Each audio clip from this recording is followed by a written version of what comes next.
Assalamualaikum warahmatullahi wabarakatuh. Halo semuanya, apa kabarnya? Semoga kita semua dalam keadaan sehat dan tetap semangat. Izinkan saya memperkenalkan diri saya terlebih dahulu. Perkenalkan, nama saya Triwanda Rahman dengan NIM 2011061880 dari kelas D11 semester 4 Prodi Pendidikan Guru Sekolah Dasar. Video pembelajaran ini dibuatkan untuk memenuhi ujian akhir semester mata kuliah Inovasi Pembelajaran IPS SD. Dosen pengampunya Ibu Eliana Yunita Seran MPD. Baiklah semuanya, jika sudah siap, mari kita mulai pembelajaran kita di video kali ini. Kalau sudah siap, mari kita belajar bersama-sama. Baiklah semuanya, video pembelajaran ini bertema tentang inovasi pengembangan media pembelajaran berbasis digital interaktif untuk sekolah dasar pada muatan IPS dalam kurikulum 2013. Video pembelajaran ini mengembangkan teori dari makalah hasil diskusi kelompok berjudul Inovasi Penggunaan Model Pembelajaran dalam IPS. Di sini saya memilih untuk mengembangkan materi pembelajaran pada inovasi model pembelajaran kooperatif model Student Team Achievement Division atau disingkat STAD. Student Team Achievement Division atau STAD adalah salah satu tipe pembelajaran kooperatif yang paling sederhana. Siswa ditempatkan dalam tim belajar beranggotakan 4 orang yang merupakan campuran menurut tingkat kinerjanya, jenis kelamin, dan suku. Guru menyajikan pelajaran, kemudian siswa bekerja dalam tim untuk memastikan bahwa seluruh anggota tim telah menguasai pelajaran tersebut. Akhirnya, seluruh siswa dikenai kuis tentang materi itu. Dengan catatan saat kuis mereka tidak boleh saling membantu. Tipe pembelajaran inilah yang akan diterapkan dalam pembelajaran ilmu pengetahuan sosial. Untuk pengimplementasian model pembelajaran STAD, di sini saya memilih untuk mengembangkan materi pelajarannya pada tema 1, Selamatkan Makhluk Hidup, subtema 1, Tumbuhan Sahabatku, kelas 6 semester 1, muatan pelajaran ilmu pengetahuan sosial. Adapun kegiatan pembelajarannya yaitu yang pertama, siswa membagikan siswa dalam beberapa kelompok 4-5 orang secara heterogen. Yang kedua, guru menyajikan materi pembelajaran. Yang ketiga, siswa membaca teks materi tentang ASEAN. Yang keempat, dalam kelompoknya siswa menyampaikan kondisi geografis negara ASEAN dan kehidupan sosial budayanya. Yang kelima, guru memberikan tugas untuk meminta siswa memilih 2 negara ASEAN yang mereka minati untuk ditulis pada buku latihan. Baiklah, setelah dibagikan kelompok, selanjutnya guru akan menyajikan materi. Materi di sini disajikan adalah tentang ASEAN. ASEAN adalah sebuah organisasi internasional yang beranggotakan negara-negara di kawasan Asia Tenggara. Negara-negara ini bersatu karena adanya persamaan letak geografis dan kemiripan budaya. Kepentingan yang sama dalam memajukan pertumbuhan ekonomi, sosial, budaya, serta menjaga keamanan kawasan menjadi dasar pertimbangan para tokoh-tokoh dunia pendiri ASEAN. Pada tahun 1967, ASEAN berdiri atas dasar Deklarasi Bangkok. Saat itu, tokoh-tokoh dari 5 negara yang terlibat dalam diskusi menjadi pencetus dan pendiri organisasi ini. 5 negara yang menjadi anggota pertama ASEAN di tahun 1967 adalah Indonesia, Malaysia, Thailand, Singapura, dan Filipina. Para utusan dari 5 negara tersebut yang sekaligus merupakan tokoh-tokoh pendiri ASEAN adalah Adam Malik dari Indonesia, Tun Abdul Razak dari Malaysia, Tanat Konam dari Thailand, S. Rajatnam dari Singapura, dan Narcisco Ramos dari Filipina. ASEAN harus dapat memberikan manfaat bagi semua anggotanya. Untuk itu, bagi kerjasama dikembangkan untuk memajukan kesejahteraan semua anggotanya. Kerjasama di bidang ekonomi, sosial budaya, serta politik dikembangkan demi kemajuan semua anggota. Manfaat yang dirasakan oleh anggota-anggota ASEAN membuat semakin banyak negara yang kemudian bergabung dengan organisasi ini. Saat ini ada 10 negara yang menjadi anggota ASEAN berdasarkan urutan waktu bergabungnya negara anggota ASEAN tersebut. Yang pertama, 5 negara pendiri yaitu Indonesia, Malaysia, Thailand, Singapura, Filipina yang bergabung pada tanggal 8 Agustus 1967. Yang kedua, Brunei Darussalam bergabung pada tanggal 7 Januari 1984. Yang ketiga, Vietnam bergabung pada tanggal 28 Juli 1995. Yang keempat, Laos dan Myanmar bergabung pada tanggal 23 Juli 1997. Dan yang terakhir atau yang kelima, Kamboja bergabung pada tanggal 30 April 1999. Selanjutnya kita akan belajar tentang kehidupan sosial budaya masyarakat ASEAN. Yang pertama adalah negara Brunei Darussalam. Kampung Ayer adalah desa terampung di Brunei Darussalam. Tahun 1400-an, Kampung Ayer sempat menjadi pusat di pemerintahan. Saat ini banyak penduduknya yang memiliki perahu pribadi dan disimpan di bawah rumah kampung mereka. Budaya Brunei banyak dipengaruhi oleh ajaran Islam. Masyarakat penduduknya adalah orang Melayu. Kata Brunei berasal dari kata nah baru yang diucapkan oleh Awang Alak Betatar, penemu negara ini. Kata Darussalam berarti tempat yang damai atau rumah keamanan. Dalam percakapan menunjuk bahwa jari telunjuk dianggap kasar. Secara tradisional, orang Brunei tidak berjabat tangan dengan lawan jenis. Melepaskan sepatu adalah kebiasaan umum orang Brunei sebelum memasuki rumah orang lain. Selanjutnya yang kedua ada negara Malaysia. Patung Dewa Murungga di Malaysia merupakan patung berukuran 42,7 meter. Patung ini terletak di Batu Kapes, gua yang merupakan salah satu kuil Hindu di luar India yang paling populer, yang didedikasikan untuk Dewa Murungga. Malaysia memiliki kota yang bernama Georgetown, yaitu kota terdaftar dalam UNESCO World Heritage. Kota ini terletak di Pulau Penang. Georgetown adalah kota memiliki ragam jenis budaya. Banyak gedung peninggalan masa Eropa dan bangunan bernuansa Melayu Tionghoa. 3 kaum utama di Malaysia adalah Melayu, Cina, dan India. Musik tradisionalnya banyak dipengaruhi oleh budaya Cina, Islam, India, dan Indonesia. Makanan khasnya adalah nasi lemak. Selanjutnya yang ketiga ada negara Filipina. Budaya Filipina merupakan hasil perpaduan antara budaya Barat dan Timur. Kehidupan budaya dipengaruhi oleh budaya Melayu, Cina, dan Spanyol. Bahasa Filipina adalah bahasa nasional dengan bahasa Inggris sebagai bahasa pengantar untuk urusan perdagangan dan pergaulan.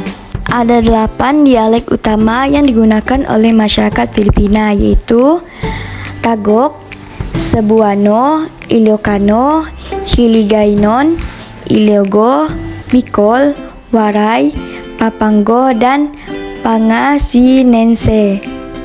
Po dan Opo adalah sebutan orang Filipina terhadap orang yang lebih tua. Mereka memanggilnya dengan menggunakan kata-kata seperti kuya, ate, manong, atau manang yang menunjukkan rasa penghormatan. Jabat tangan adalah bentuk salam yang paling sering dijumpai di Filipina.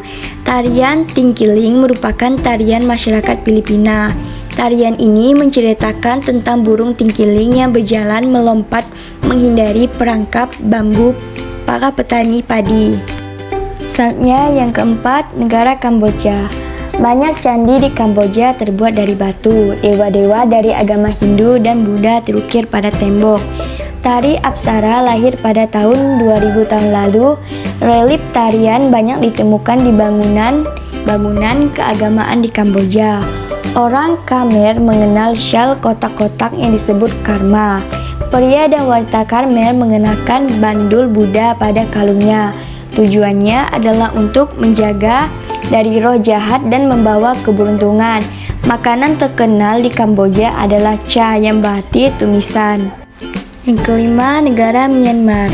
Myanmar disebut sebagai negara 1000 padoga. Hal ini disebabkan karena sangat mudah menemukan kuil-kuil suci Buddha. Mayoritas penduduk Myanmar adalah keturunan Tibet. Bahasa yang digunakan adalah bahasa Burma. Pakaian tradisional Myanmar disebut longyi, mirip sarung Indonesia.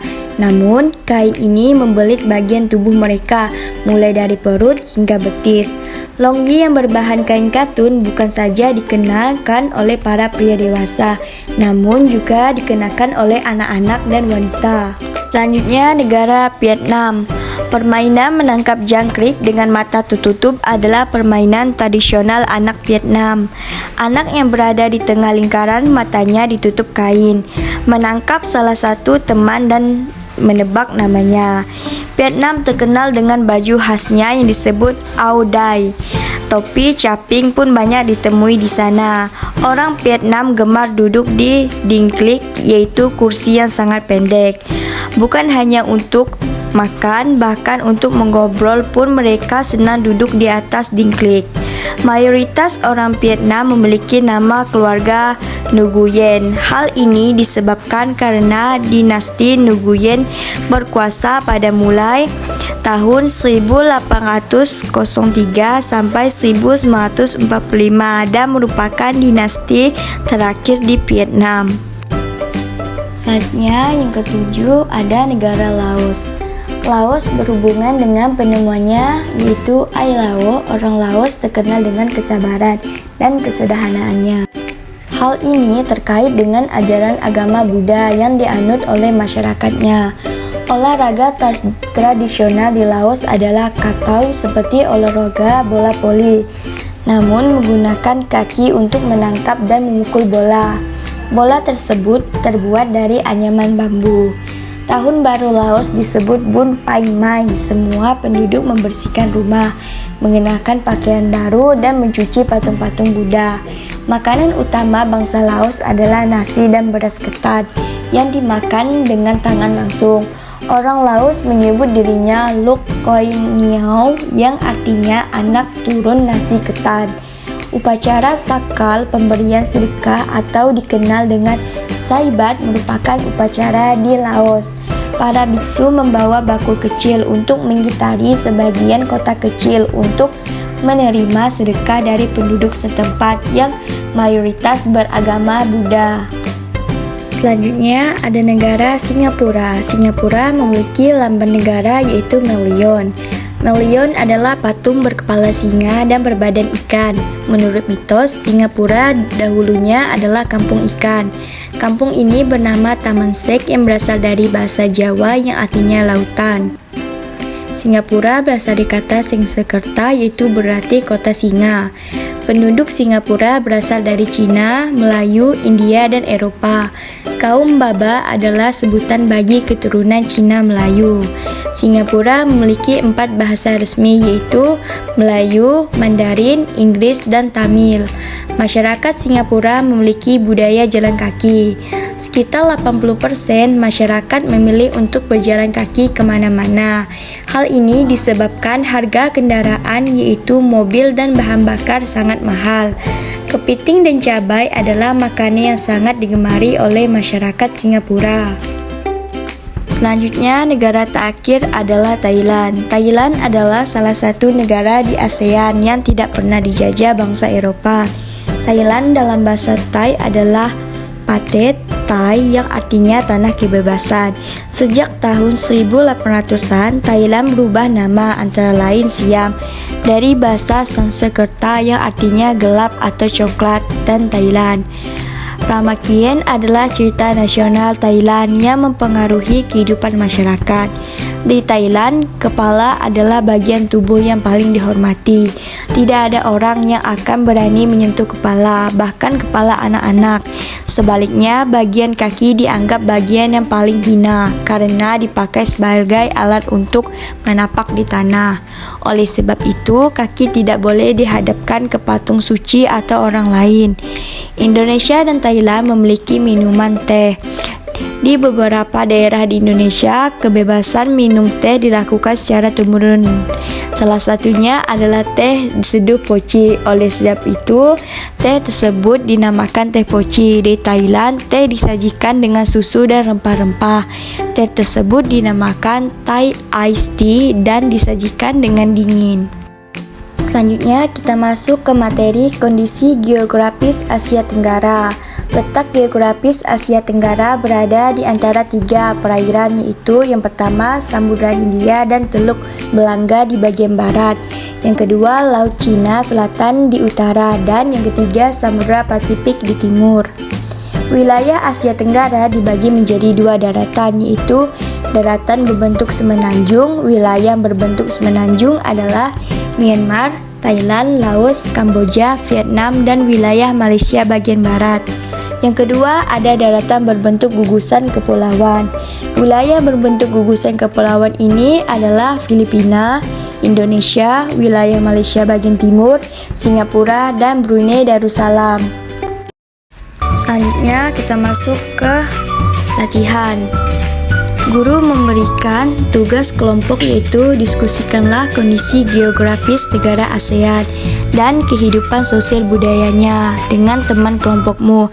Yang kedua, tugas individu, tulislah 2 negara ASEAN yang kamu pilih dan diminati di buku latihanmu. Baiklah, materi kita di video pembelajaran kali ini telah selesai. Semoga materi yang disampaikan dapat memberikan manfaat bagi kita semua. Mohon maaf jika terdapat kesalahan kata dalam penyampaian materi dan jika terdapat kesalahan materi yang disampaikan. Saya ucapkan terima kasih dan tetap semangat untuk kita semua. Wassalamualaikum warahmatullahi wabarakatuh. Dadah.